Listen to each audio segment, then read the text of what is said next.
만병통치다 이런 식으로 됐었어요. 그래서 사춘기 어린애들 이렇게 여드름이 많이 나면 여기다 방사선을 쬐어요. 가장 많이 듣는 질문 중에 하나가 제가 유방암이 이제 치료를 받고 갑상선암이 걸린 것 같아요. 이 봤더니 깜짝 놀란 거예요. 이분이 너무 갑상선암자가 많더라.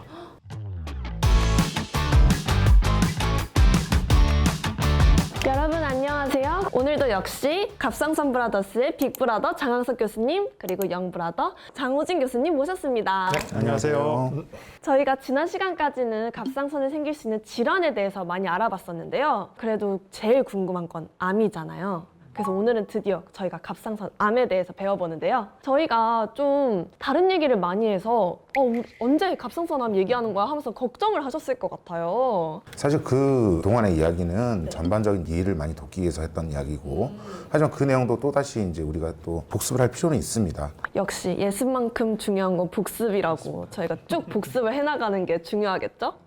갑상선암 치료 후에도 기능에 문제가 생길 수 있고 또 암이 그냥 생기지는 않는 거고 우리가 해왔던 게 꼭 이제는 한 번씩 더 짚어볼 필요는 있겠죠. 암이 그냥 생기지 않는다는 대목에서 그럼 갑상선 암 대체 왜 생기는 걸까요? 제가 처음 시작할 때 보여드렸던 그림 아마 생각나실 겁니다. 저 머리 아픈 그림 진짜 다시 보니까 또 머리가 아프려고 해요. 저는 진짜. 다음 그림도 이 엄청나게 복잡한 더 복잡한 그림이죠. 근데 이거 다 갑상선암에 관련된 발생 기전에 대한 그림이에요. 저희가 이 복잡한 과정을 보면서 원인이 한두 가지가 아니라는 것도 저희가 배웠었잖아요. 첫 시간에. 근데 우리가 또 복습이 중요하다고 하셨으니까 더 깊게 파고 들어가야 될 것 그렇죠. 같아요. 애초에 이제 다 이 그림들이 갑상선암의 발생에 대해서 나타낸 그림인데 그 중에 방사선 노출이라는 게 가장 크죠. 원인이. 이 방사선 노출이 되면 세포 조직이 이제 암으로 발전하게 된다. 이런 이제 이론인데 그게 또 100%다 생기는 건 아니에요. 또 이렇게 애매하게 얘기하시면 그래서 생긴다는 건지 안 생긴다는 건지 그래도 딱 말해주시면 좋겠습니다. 우리가 갑상선암 수술을 하고 고용량의 방사선 요드 치료를 할 때 갑상선 조직을 다 태워버리죠. 그럴 때는 이 치료용 방사선은 갑상선암을 발생시키진 않겠죠. 하지만 이게 좀 저용량으로 노출이 지속적으로 됐을 때는 갑상선암을 발생시킬 수 있습니다. 저용량으로 방사능에 노출된다는 거 그게 어떤 상황인가요? 제가 좀 설명을 좀 해보겠는데요. 표를 갖고 왔는데 테이블하고 막 이렇게 동그라미 표가 있죠. 근데 저거는 이제 어떤 내용이냐면 방사선에 노출되었을 때 어떤 암들이 생기는가 표인데요. 우선 이제 왼편에 있는 그 표를 보면 많이 발생하는 암들을 이렇게 열거한 거예요. 근데 저거는 원자폭탄 피폭됐던 터지고 나서 그 주변 지역이 피폭됐던 사람들에서 생기는 암입니다. 보면 유방암, 위암, 호흡기 계통, 방광, 대장, 갑상선 이렇게 돼 있어요. 이제 갑상선 암이 이제 저렇게 돼 있는데 그냥 액면가로 보면 끝에 좀 가깝잖아요. 한 6위 정도 되니까. 근데 사실은 다른 암들은 다른 요인들에 의해서 생기지만 갑상선 암은 방사능 노출이 가장 강력하고도 중요한 원인이기 때문에 이걸 중요하게 생각을 하는 거예요. 다음에 대한 이야기를 좀 하면 우리가 이제 그런 강렬한 그 방사능 노출 말고도 아까 저용량 노출이라고 이야기했던 거는 생활 방사능이라는 걸로 이제 이야기를 할 수 있어요. 생활 방사능이라는 건 어떤 건가요? 그러니까 우리가 이제 그 옛날에 원시 시대 살았으면 그냥 농촌에 아무것도 없이 그냥 이렇게 살았으니까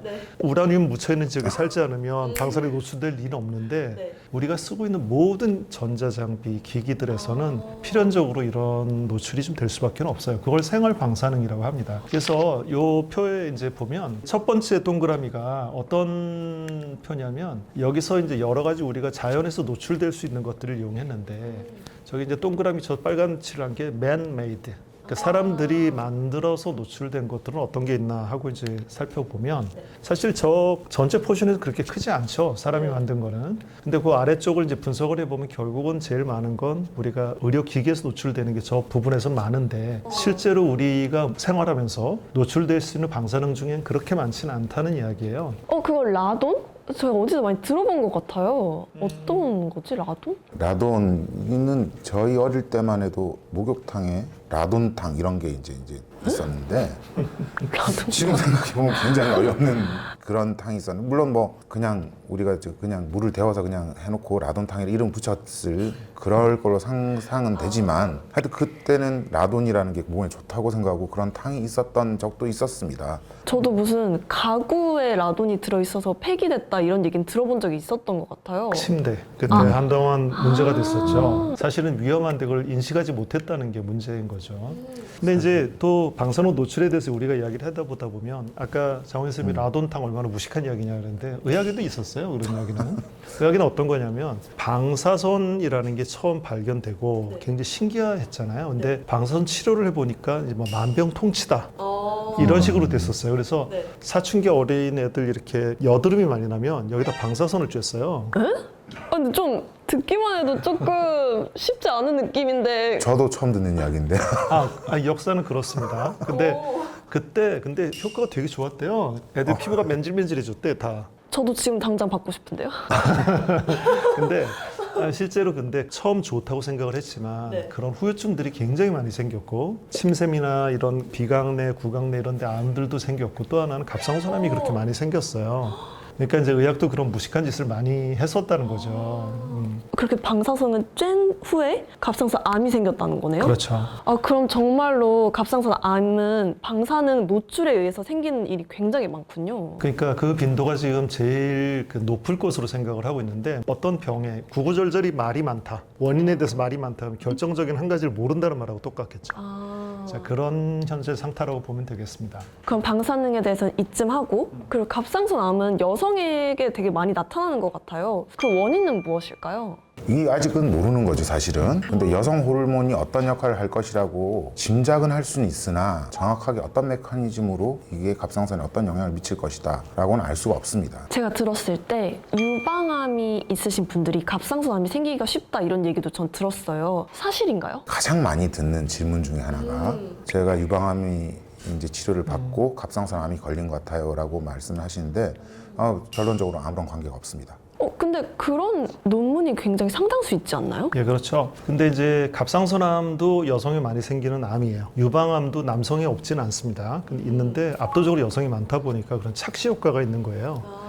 근데 이제 사실은 그 원죄가 연세대학에 있는데 옛날에 유명한 영상의학과 선생님이 한 분 계셨어요. 유방암을 전공하시는 분인데 그분은 유방암 수술하고 이제 이렇게 추적 관찰한 환자들이 오면 초음파를 이렇게 보면서 하거든요. 이렇게 봐주시면서 이렇게 초음파 보다가 이렇게 목 끝으로 올라와서 이렇게 서비스로 봐주신 거예요. 이게 봤더니 깜짝 놀란 거예요, 이분이. 너무 갑상선암 환자가 많더라. 봤더니. 그래서 그걸 논문을 써서 이제 오랜 시간 동안 모아서 발표를 했는데 세계적으로 센세이션을 일으켰어요. 그래서 전부 다 유방암 환자에서 갑상선암이 압도적으로 많다. 이런 결론을 내렸는데 그때 시대 배경을 보면 그때는 건진을 잘 안 했어요. 일반인들에 대한 데이터를 몰랐던 거죠. 근데 이제 나중에 건강검진을 많이 하다 보니까 일반 사람들도 유방암 환자들과 똑같은 빈도로 갑상선암이 많더라. 근데 아직도 저게 유령처럼 떠돌고 있는 거죠. 그러면 저희가 유방암이 있다고 해서 갑상선암을 굳이 걱정할 필요는 없겠네요. 그래도. 맞습니다. 근데 이런 걱정을 많이 해요. 내가 한 가지 암을 알았으니까 다른 종류의 암도 많이 생기지 않을까 이런 걱정을 많이 하는데 사실은 그런 걱정은 할 필요 없고요. 다른 암이 있는 사람도 갑상선암이 생길 확률 그리고 갑상선암이 있는 사람도 다른 암이 생길 확률은 일반 사람들하고 똑같다.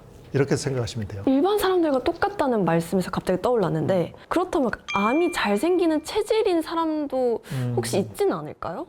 사실 뭐 그렇지는 않은데 어떤 특정 암에 잘 생기는 유전자가 있는 사람들은 있긴 해요. 이거 유명한 안젤리나 졸리 예방적으로 유방 절제술을 했던 이 BRCA1 유전자가 있기 때문에 절제를 했던 그런 경우가 있었겠죠. 이게 이제 굉장히 유명한 이야기죠. 저 그림대로 타임지에서 저걸 안젤리나 이펙트라고 해서 센세이션하게 보도를 했는데 그때 충격이었던 게 뭐냐면 여배우잖아요. 유명한 여배우인데 여성성의 상징인 그 유방을 양쪽 다 그냥 예방적으로 절제해버렸어요. 유방암이 있는 것도 아니었는데 그리고 이제 그 뒤에 이어서 난소하고 자궁도 다 드러낼 거다 이런 발표를 했어요. 그래서 그때 세계적으로 충격을 안겼는데 왜냐하면 물론 저 유전자는 가족력이 있고 저게 암이 발생할 확률이 80몇 %가 되게 높아요. 80몇 %라는 말을 잘 해석할 필요가 있다는 거죠. 100%는 아니니까. 그래서 저거는 과연 저게 옳은 결정이냐 이런 논란이 있었습니다. 근데 저는 이 얘기를 들으니까 안젤리나 졸리가 정말 큰 결정을 내렸다고 생각이 드는데 그렇게 BRCA1 이 유전자처럼 갑상선암도 유전이 되는 경우도 있나요? 그 갑상선암은 유전되는 확률은 별로 없어요. 근데 이제 이런 유전적인 변이가 있다면 제네틱 카운슬링이라고 그래요. 그 우리가 이제 뭐 카운슬링만 받는 건 아니고 유전자 검사를 하는 프로세스가 있어요. 그런 걸 해서 보면 좋은데 갑상선암은 기본적으로 유전이 안 되는 걸로 생각을 하면 옳습니다. 근데 가장 흔한 암이 유두상암, 여포성암 이런 것들인데 그런 건 한 5% 확률로 유전이 되긴 하는데 다른 암이 있어요. 수질암이라고 하는 암은 가족력, 그러니까 유전이 되는 확률이 25 내지 30% 된다고 봅니다. 그럼 꽤 큰 꽤 숫자 높아요. 아닌가요? 그래서 어떤 수질암이 누구 환자가 한 명 있었다면 그 가게는 다 한번 조사를 해볼 것을 권유드리죠. 이 내용을 꼭 기억하시면 좋을 것 같아요. 수질암은 그래도 20%에서 30% 정도 된다고 하니까 가족 중에 누군가 수질암이 있었다면 그 가족분들 전부가 한번 검사를 받아보는 걸 꼭 추천드립니다. 그리고 저희가 생각을 해봤는데 뭔가 갑상선 암이 저한테 발견됐다고 하면 대체 언제부터 이렇게 시작된 건지 어디서부터 시작된 건지 되게 궁금할 것 같아요. 다른 환자분들도 그런 질문을 하지 않으시나요? 많이 묻죠. 진짜 많이 궁금해하는데 질문의 패턴이 있어요. 내가 뭘 잘못해서 생겼죠? 그렇죠. 그리고 이건 언제 생긴 거예요? 이런 걸 많이 묻는데 사실은 참 어렵습니다. 그 말의 대답은. 지금 그래서 그래프 하나를 준비를 했는데 좀 오래된 논문에 나온 거예요. 97년도 논문이니까. 저기 보면 회색으로 이렇게 색칠되어 있는 게 invisible 하다 돼 있잖아요. 저건 뭐냐면 우리가 검사할 수 있는 뭐 초음파라든지 아니면 CT라든지 이런 것들에서 나타날 수 있는 한계가 있어요. 그러니까 왜냐면 우리가 그런 기계들은 결국 그림자를 보는 거거든요. 그래서 그게 나타나면 그게 한 2mm는 넘어가야 보인다. 2mm 넘어가야 보인다 이렇게 돼 있어요. 그런 논문도 있었습니다. 뭐 저렇게 한 보이기만 하면 적어도 2년은 지난 거다. 저 긴 기간 동안 있었던 거다를 이야기는 해요. 근데 그거는 이제 확인된 바는 없고요. 꽤 오래 걸렸다 이런 생각을 하면 되겠습니다. 근데 이 그래프로만 봐서는 되게 갑자기 확 자란 느낌으로 느껴져서 그럼 얼마나 빨리 자라는 걸까요, 이게? 암은 원래 어떤 한 세포나 세포군이 그쪽에 생긴 분자생물학적 이벤트라고 볼 수가 있겠죠. 그래서 세포가 죽지 않고 계속 자라면서 몸을 갉아먹고 결국 죽음에 이르게 되는 건데 그러니까 하나가 둘이 되고 둘이 네 개가 되고 그러니까 2의 X승으로 계속해서 자란다고 보시면 돼요. 나중에 정말 어느 순간에는 폭발적으로 자라겠죠. 그럼 그렇게 폭발적으로 자라기 전에 저희가 손을 써야 되잖아요. 그럼 어떻게 하면 이 시기를 놓치지 않고 딱 병원에 도착해서 치료를 할 수 있는 걸까요? 그래서 우리는 이제 갑상선을 이제 초음파로 검사하게 되는데 아무래도 실체를 보는 게 아니고 우리가 영상이라는 게 그림자를 보는 거거든요. 그래서 그림자를 보는 것이기 때문에 아무래도 한계가 있죠. 뭐 이 현재로서는 이보다 더 좋은 방법은 없습니다. 다음 그림은 우리가 초음파가 이제 2차원적 구조로 암을 보지만 평면으로 다음 그림에서 보면 이게 구로 보일 거예요. 그래서 처음에 2mm였던 거는 사실은 부피로 우리가 체크를 해보면 그보다 훨씬 더 크다는 거죠. 그래서 5mm 정도 크기가 보인다는 거는 1cm 정도 됐다고 보시면 돼요. 부피는 이제 7배 가량씩 커졌다고 보시면 되는 거예요. 7배요? 그렇죠. 평면으로 보는 것보다는. 그럼 저희가 진짜 되게 계속 신경을 쓰고 경각심을 가지고 있어야 된다는 생각이 들어요. 그렇죠. 네.